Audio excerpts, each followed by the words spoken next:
Hi, everybody. Eddie Vegas here. I'm back with part 2 of my quick and dirty tutorial for new players on how to get off to a good start playing Distant Worlds Universe in a pre-warp configuration.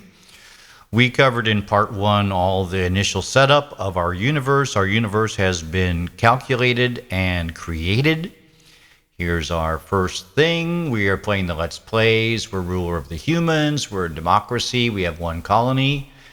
And the most important thing here is this part here. You must first research critical technology like hyperdrives and colonization. Now, we are going to be concentrating on two things here in this beginning.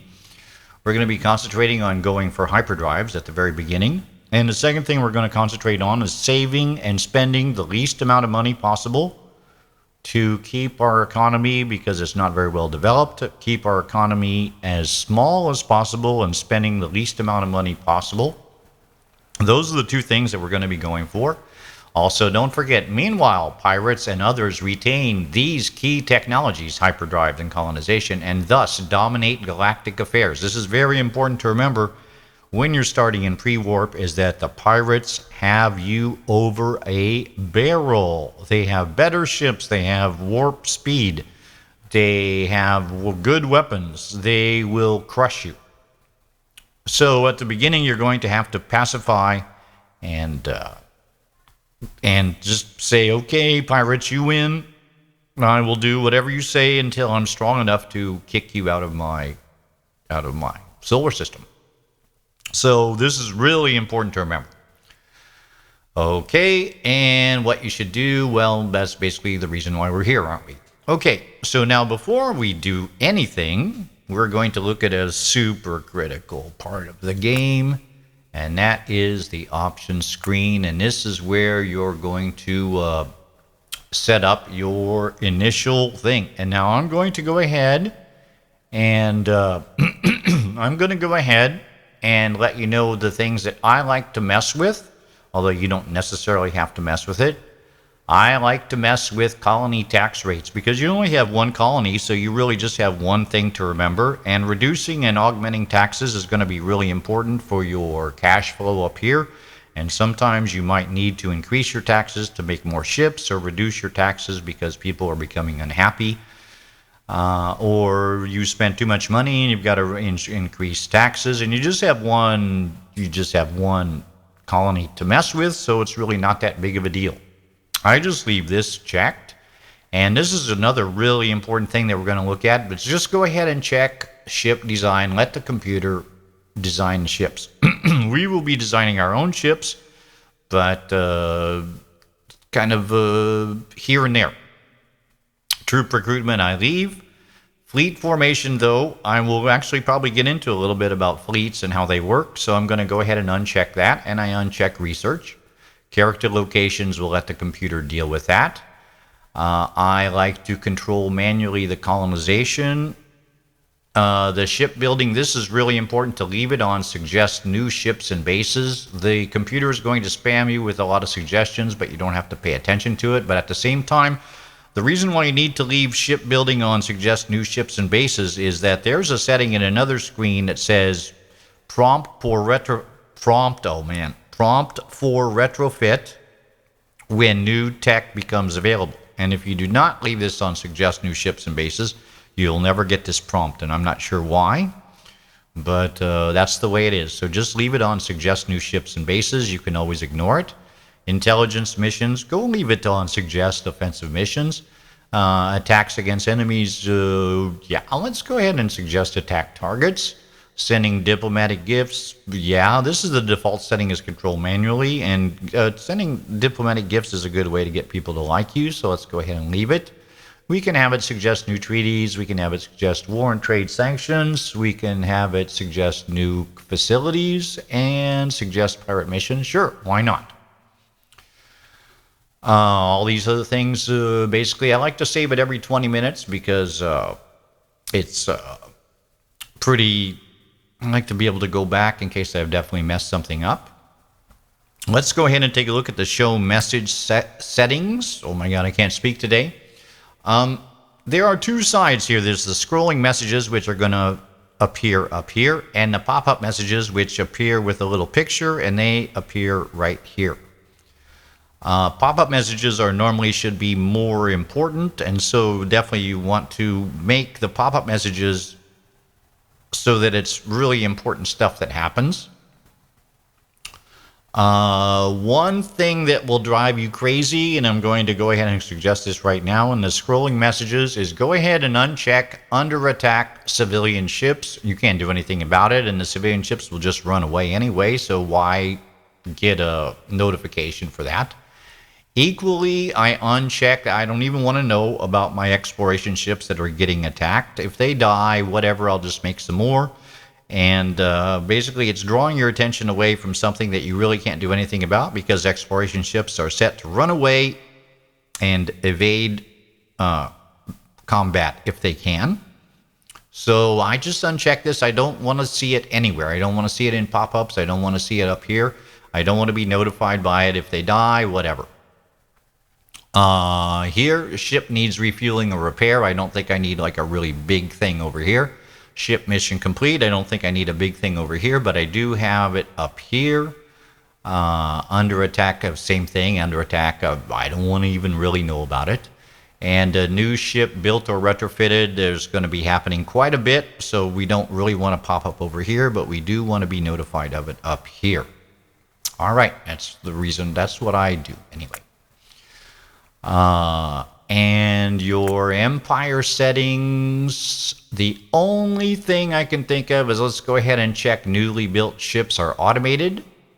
And also discoveries. When you encounter ruins, you should investigate, show all results. When you encounter an abandoned ship or base, you should investigate and show all results. I would not worry about anything else up here.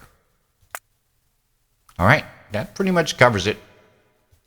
That's what I like to do. And the galaxy's getting saved.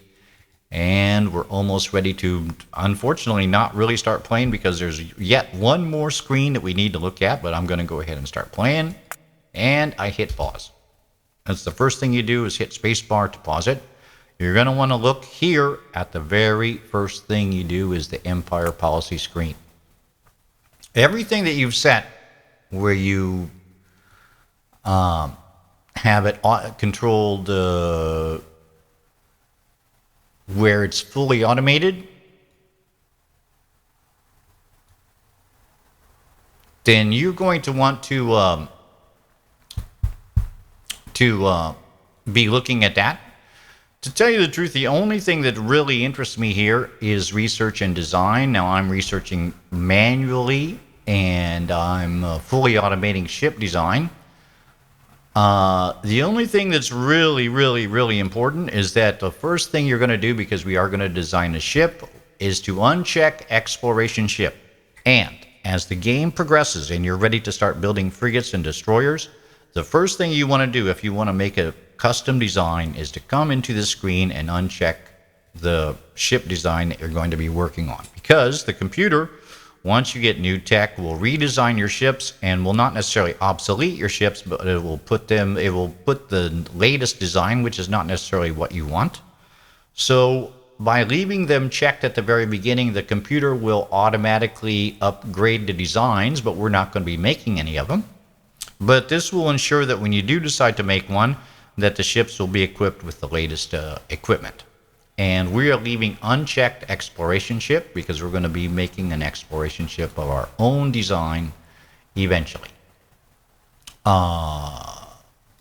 Fully automate, you may want to look at troop recruitment here and take a look at some of the stuff, but really as a new player, just never mind. It's okay, whatever. We are making our own fleets, and we're going to be looking at that. And don't forget, don't forget at the very end to click Apply Policy. All right, so we've seen that. Okay, here's our planet, Marubi 2. And Marubi 2, we are really lucky because we have natural resources of chromium, lead, polymer, carbon fiber, and necrostone that are already being mined in our planet, and that's going to add to our to the amount of stuff that we have, the raw materials that we are getting. We're going to need more eventually, but this is like a pretty good start, I have to admit. Our population, 2,546 million. We have a growth rate of 4%. And, well, the rest of it actually is not that big of a deal. Let's go ahead and take a look at our colony. And what we're going to do, actually, I take it back. What we're going to do is we're going to do like I saw this other guy do, which I really like to do, is to open up the editor and double click on the star and name it something so that it's going to be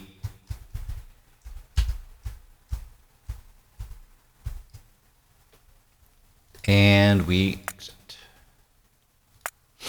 Here we go. Now we got Eddie Prime, and when we zoom out we got this nice little thing here. It says Eddie Prime, which is a lot better. All right.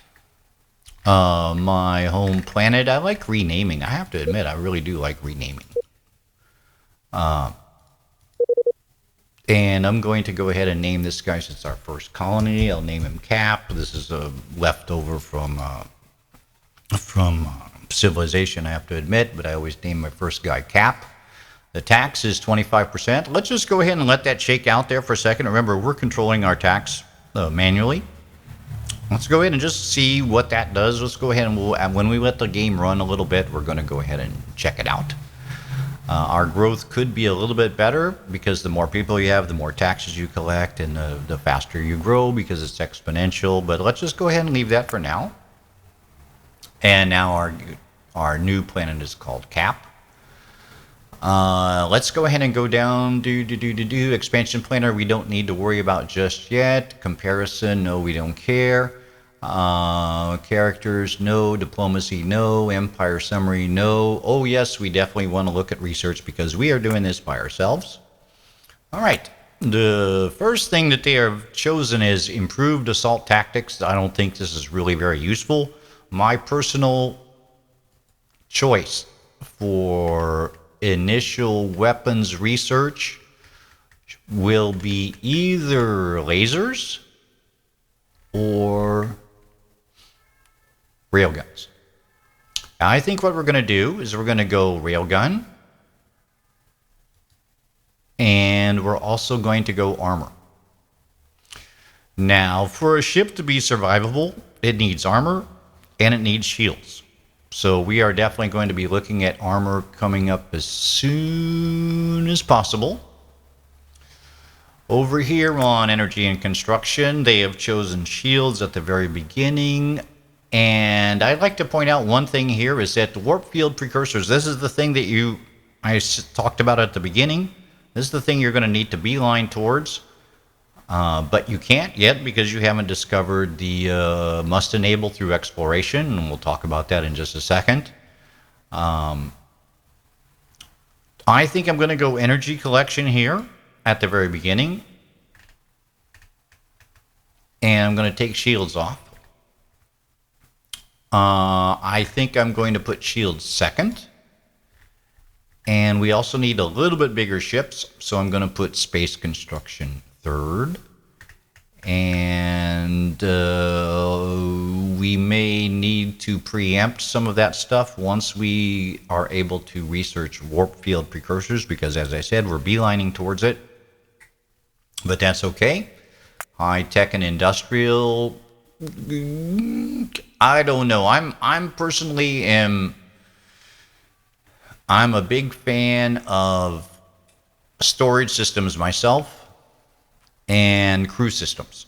Here's the reason why. Improvements to life support is support size 85. The biggest ship we can make right now is 160 size, which is not very big, but as we are actually researching on the other tech tree, we're actually researching bigger ships. And when we get to size 230, which is what that tech is going to unlock, we'll be able to build bigger ships of a size of 230. If we multiply this out by 3, we're going to see that this comes out to just a little bit above 230. And so what I want is I want to basically use all the life support and have module quality that I have. So I'm going to go ahead and check this. And, well, we'll just leave it at that for now. It's fine. Let's go ahead and take a look at our research stations. We have none. And, well, we definitely need to get our research happening so we can get the hyperdrive components so we can go explore the galaxy. That covers that. We're not making any designs just yet, although we will be making one eventually. Here's your building interface right here. The construction yard screen we don't need to really deal with. Ships and bases not yet. Fleets not yet. And troops not yet. So the next thing we're going to need to do is build ourselves a little bit of a base. So let's go ahead and click Cap. And build at Planet Cap. I'm going to go for a, let me see how much money I have, 20,000. I'm going to go for a medium spaceport. A medium spaceport already has research facilities built into it, which is good. And a medium spaceport will eventually be able to accept some of the happiness building stuff like the entertainment centers and the medical centers. So let's go ahead and make a medium spaceport. And there it is, the hexagonal thing. And so that's the thing that we're going to be building at the very beginning. Also, I think what we're going to do is we're going to build 3 research centers. So let's go ahead and tell this guy to build definitely an energy research station.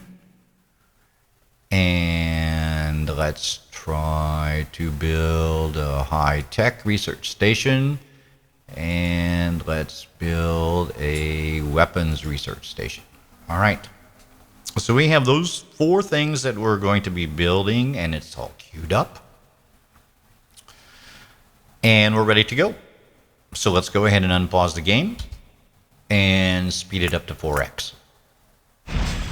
And there we go. It's building. Stuff is building. While it's building, I'm going to kind of zoom out.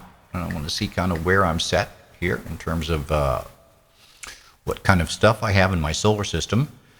These guys right here have a special bonus on them. And so we're going to want to explore these guys as quickly as possible.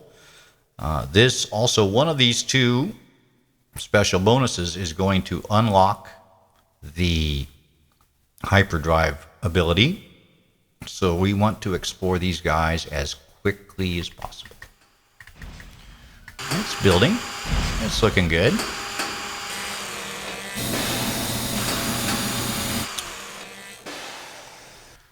Okay, now while it's building, I'm just going to talk about a thing. At the very beginning, when you're in Prewarp, basically your ships can't go anywhere. They are so slow. They really can't do anything. So the only thing that's really interesting me right now is this planet right here. And it says resources unknown. That's because I haven't sent an exploration ship to find out what sort of resources it has. Here comes my advisor telling me to build new ships. Once again, I'm just not going to pay any attention to them. I want to save the most amount of money possible and spend the least amount of money possible to try to jumpstart my economy.